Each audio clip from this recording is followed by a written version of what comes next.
Assalomu alaykum hurmatli YouTube kuzatuvchilari, xo'roz ishqibozlari. Bugungi videomiz qisqacha bo'ladi. O'zimizni qiziqtirgan bitta ikkita savollar bor, shularni berib o'tib ketamiz. Kimda kim bilsa javobini kommentariyaga bemalol yozsa bo'ladi. Ko'p joylarda eshitib qolaman, yaxshi xo'roz reklamaga muhtoj emas.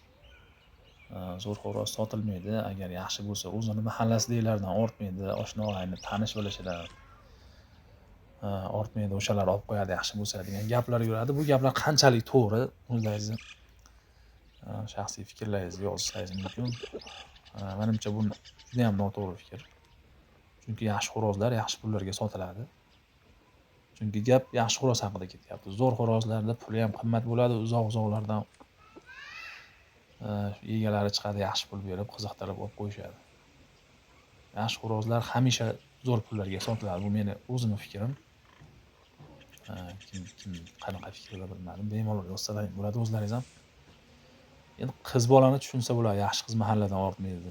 Lekin xo'roz zo'r pul bo'ladi. Mashinani haqiqatan tanishingiz olishi mumkin. Ishonchli, sinaqdagi deb. Molda olishi mumkin, lekin xo'rozni u mahalladagilar sizni yutaman deydi. No'meradim bo'lay, hammasidan zo'r bo'lay deydi. Gadoni dushmani gado bo'ladi. Ular sizni yutaman, siz zotlarni sindiraman deydi. Ular sotib olmaydi hech ham. Olishi mumkin, arzonga oladi o'zi ham. Lekin sizni yaxshi xo'rozingiz arzon turmaydi. Puli qimmat bo'ladi.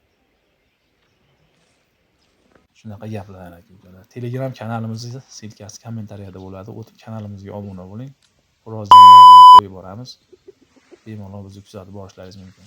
Keyingi videolarda ko'rishguncha sog' bo'linglar.